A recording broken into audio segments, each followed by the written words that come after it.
Good morning! Sa Proverbs na po tayo, chapter 5. Ang sa akin po ay verses 1 to 4. Sabi dito, aking anak, karunungay pakinggan mong mabuti. Pakinig mo ay ikiling sa aking sinasabi. Sa gayoy, magagawa mo ang mabuting pagpapasya. At ang bawat sabihin mo'y kaalaman ang ibabadya pagkat labi ng haliparot ay sintamis nitong pulot at ang kanyang mga halik kasiyahan nga ang dulot. Ngunit pagkatapos mong magpasasa sa alindog, hapdi, kirot at kapalit ng kaunti niyang lugod. Puri ng Diyos sa pagkakabasa ng kanyang mga salita. Grabe naman yung word haliparot. Nakikita natin na ang verse na ito ay patungkol sa adultery. 'Di ba? So, wag natin talagang i-entertain. Kasi ang padala talaga ni Satanas, maganda, kaakit-akit. Yung makikita mo na wala sa asawa mo, Wala sa partner mo, wala sa karelasyon mo, no? halimbawa, no, malambing yon, mabait, kabaligtaran, kung ano pa naman yung hinahanap mo na wala sa asawa mo, yun din ipapadala ni Satanas. Kaya wag kayong magpalinlang, kayong may mga asawa. Tandaan nyo palagi na kayo ay may covenant sa Panginoon, may sumpaan kayo sa marriage na yan, no? Hindi yung may kaunting gusot, normal naman yon na mayroong quarrel, no? Pero wag yun gagamitin na idadahilan mo na mag-entertain ka ng mga umaaligid-aligid, mapababae man yan, lalaki man yan, at saka iwasan po yung mag-confide sa opposite sex. Like for example, ikaw babae, nag-confide ka dun sa kaibigan mong lalaki, marami na pong nahulog sa ganyan. Kaya hanggat maaari, no, umiwas kasi sabi nga talaga doon sa Peter, no, na ang kaaway ay parang liyong umaatungal. Oportunista yan. Kaya yung mga damdamin, mga upset, mga galit, ganyan, sasakyan ni Satanas yan. Naku, talaga. Kaya bago pa man magkapag-create ng panibagong problema, suliranin, bantayan po talaga natin kasi ito ang pinaka number 1 na problema sa OFW. Kahit nga nasa atin lang, no, basta pag may mga problema kasi yan, mag-confide, tas kinomfort ka, ayun na, ay nako.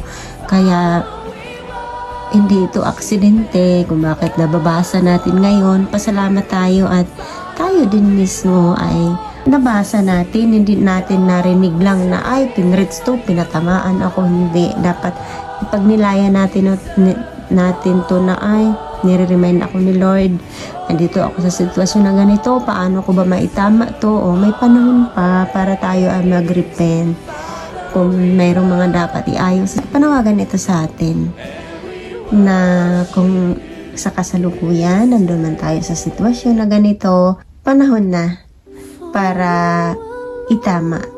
Yun po. Walang madali, pero nasa proseso. Yun lang po.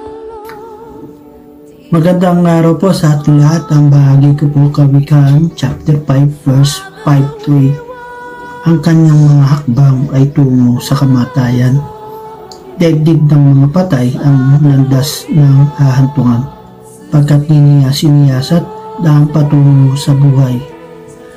Ang dami niyang liko-liko, hindi niya ito nalaman. Kaya nga aking anak, sa akin ay makinig, huwag lilimutin salita ng aking bibig. Lumayo ka sa babaeng masama. Ang pamumuhay ni huwag kang lalapit sa pinto ng kanyang bahay. Amen. God bless po sa ating lahat. Mapagpalang araw po sa ating lahat. Ang aking pong bahagi ngayon ay mula sa Aklat ng Mga Kawikaan, Kabanata 5, talata 9 hanggang 13. Baka dangal mo'y sirain at angkinin pa ng iba, sa kamay ng masasama, ay mamatay kang maaga. Ang yaman mo'y uubusin ng taong di mo kilala, mga pinagpaguran mo, makikinabang ay iba. Kung magkagayon, wakas mo ay anong saklap? Walang matitira sa iyo kundi butot balat. Dito mo nga maiisip, dangan kasi di ko pansin ang kanilang pagtutuwid. Puso ko ay nagmatigas, sinunod ang aking hilig. Ang tinig ng aking guro ay hindi ko dinig, sa kanilang katuruan inilayo ang pakinig. Amen. Tuloy po isang mapagpalang araw po sa bawat isa sa atin. Ang babasahin ko po ngayon ay matatagpuan sa Proverbs chapter 5 verses 14 to 18. Ang sabi po dito, "At ngayon ay narito ang abakong kalagayan, isang kahihiyan sa ating lipunan. Ang dapat ay maging tapat sa asawang minamahal at ang tanging mong pag-ibig iukol sa kanya lamang. Kung ikay magkaanak sa babaeng di asawa, walang buting idudulot, manapang nga ay balisa. Anak mo'y dapat lumaki nang ikaw ay matulungan upang hindi doon sa iba iasa ang iyong buhay. Kaya nga ba't mahalin mo ang kabiyak ng iyong buhay? Ang ligaya ay lasapin sa mabango niyang kandungan." Amen. Purihin po ang Panginoon sa pagkakabasa ng kanyang mga salita. Isang mapagpalang araw sa ating lahat mga kapatid. Ang aking pong babasahin para sa ating daily devotion ay nasa Proverbs chapter 5 verses 19 to 23. Gaya ng maibiging usa at ang masayang usang babae, bigyan kang katiwasayan ng kaniyang dibdib sa buong panahon at laging malugod ka sa kaniyang pag-ibig. Sapagkat bakit ka malulugod, anak ko, sa ibang babae at yayakap sa sinapupunan ng di kilala? Sapagkat ang mga lakad ng tao ay nasa harap ng mga mata ng Panginoon at kanyang pinapatag ang lahat niyang mga landas. Ang sarili niyang mga kasamaan ay kukuha sa masama at siya'y matatalian ng mga panali ng kanyang kasalanan. Siya'y mamamatay sa kakulangan ng turo at sa kadahilanan ng kanyang pagkaulol ay maliligaw siya. Amen. Purihin ang ating Panginoon sa pagkabasa ng kanyang mga salita.